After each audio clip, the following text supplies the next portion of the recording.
병원비를 많이 냈거나 건강보험료를 내고 계신 분들이라면 건강보험 환급금이라는 말을 한 번쯤 들어보셨을 겁니다. 그런데 건강보험 환급금은 모든 사람에게 무조건 자동으로 들어오는 돈은 아닙니다.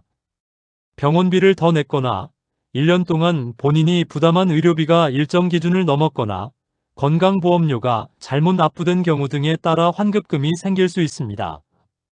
그래서 나는 해당 없겠지라고 넘기기보다 직접 조회해보는 것이 중요합니다. 건강보험 환급금은 건강보험과 관련해 본인이 부담한 금액 중 돌려받을 수 있는 돈을 말합니다. 다만 환급금의 종류는 하나가 아닙니다. 대표적으로 본인 부담금 환급금이 있습니다. 병원이나 약국에서 낸 본인 부담금 중 법령 기준보다 더 많이 낸 금액이 확인되면 그 금액을 돌려받을 수 있습니다. 진료 후 심사 결과 과다 납부가 확인되거나 병원이 본인 부담금을 과다하게 받은 사실이 확인된 경우 대상이 될 수 있습니다. 또 하나는 본인 부담 상한액 초과금입니다. 이 제도는 1년 동안 건강보험이 적용되는 병원비 본인 부담금이 개인별 상한액을 넘었을 때 초과한 금액을 돌려주는 제도입니다. 큰 수술을 받았거나 오래 입원했거나 암, 희귀질환, 중증질환처럼 치료가 오래 이어진 경우에는 병원비 부담이 커질 수 있습니다. 이럴 때 건강보험 적용 본인 부담금이 개인별 상한액을 넘으면 환급 대상이 될 수 있습니다. 이 밖에도 보험료 환급금이 생길 수 있습니다. 건강보험료를 이중으로 냈거나 직장가입자에서 지역가입자로 바뀌었거나 소득이나 재산 자료가 정정되었거나 보험료가 중복 납부된 경우입니다. 자격 변동이나 부과 조정으로 보험료를 더 낸 경우에도 돌려받을 금액이 생길 수 있습니다. 다만 사람마다 건강보험 자격, 병원 이용 내역, 보험료 납부 내역이 다르기 때문에 반드시 직접 조회해 보는 것이 가장 정확합니다. 그렇다면 건강보험 환급금 대상자는 누구일까요? 본인 부담금 환급금은 병원이나 약국에서 법령 기준보다 더 많이 받은 본인 부담금이 확인된 경우 대상이 될 수 있습니다. 본인 부담 상한액 초과금은 1년 동안 건강보험 본인 일부 부담금 총액이 개인별 상한액을 넘은 경우 대상이 될 수 있습니다. 하지만 병원비를 많이 냈다고 해서 모든 병원비가 전부 포함되는 것은 아닙니다. 비급여, 전액 본인 부담, 선별급여, 임플란트, 상급병실료 차액, 일부 추나요법, 상급종합병원 외래 경증질환 진료분, 보험료 체납 후 진료분 등은 제외될 수 있습니다.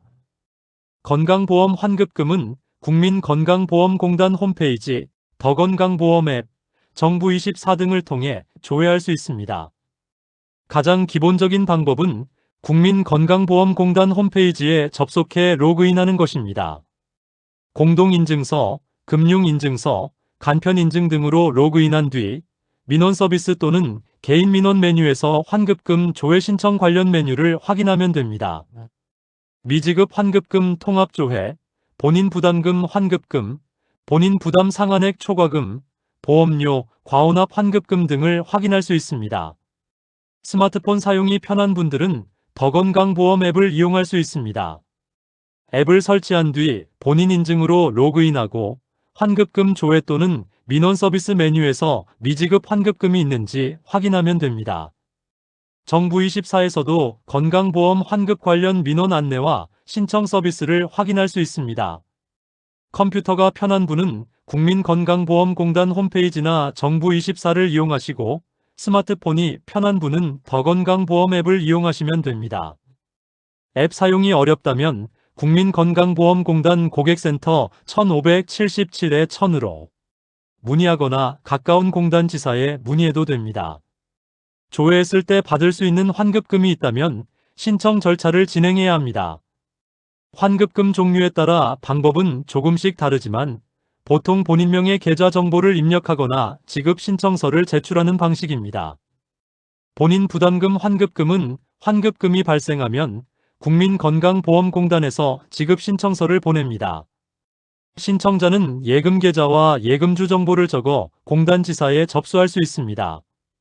접수는 서면, 유선, 우편, 팩스 등으로 가능하며 신청기간은 지급 신청서를 받은 날부터 3년입니다. 안내문을 받았다면 미루지 말고 확인하는 것이 좋습니다.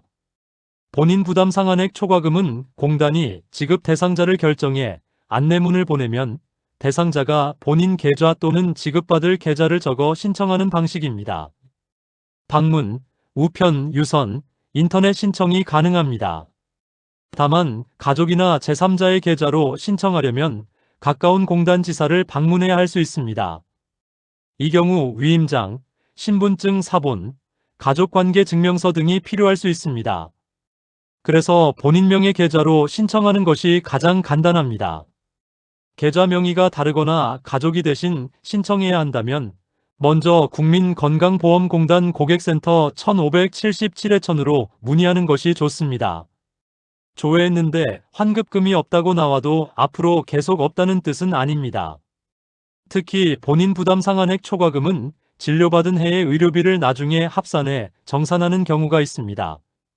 당해 연도 여러 병원과 약국에서 낸 연간 본인 부담금을 다음 해 8월 말경 최종 합산해 개인별 상한액을 넘으면 초과금을 돌려받을 수 있습니다. 병원비를 많이 냈거나 장기 입원, 수술, 암, 희귀질환, 중증질환 치료 등으로 의료비 부담이 컸다면 한번 조회하고 끝내지 말고 나중에 다시 확인해 보는 것이 좋습니다. 마지막으로 꼭 주의해야 할 점이 있습니다. 건강보험 환급금은 실제로 있는 제도이지만 이를 악용한 사칭 문자도 많습니다. 건강보험 환급금 신청 안내, 환급금 확인 바랍니다. 환급 신청 마감 같은 문구와 함께 인터넷 주소가 포함된 문자를 받았다면 조심해야 합니다. 의심스러운 링크는 누르지 말고 반드시 국민건강보험공단 홈페이지, 더건강보험 앱, 정부24 같은 공식 경로로 직접 접속해야 합니다. 주민등록번호 전체, 계좌 비밀번호, 카드번호, 인증번호, 보안카드 번호를 요구하는 경우는 매우 위험합니다. 병원비를 많이 냈다면 혼자 판단하지 말고 국민건강보험공단 홈페이지, 더건강보험 앱, 정부24 또는 고객센터 1577-1000을 통해 꼭 확인해 보시기 바랍니다. 그리고 오늘 내용이 도움이 되셨다면 주변 가족이나 지인분들께도 꼭 한번 알려주시길 바랍니다. 생각보다 많은 분들이 환급금을 받을 수 있음에도 모르고 지나치는 경우가 많습니다. 잠깐의 조회로 돌려받을 수 있는 돈이 생길 수 있으니 지금이라도 한번 확인해 보시는 것을 추천드립니다. 앞으로도 생활에 도움이 되는 정보로 찾아뵙겠습니다. 끝까지 시청해 주셔서 감사합니다.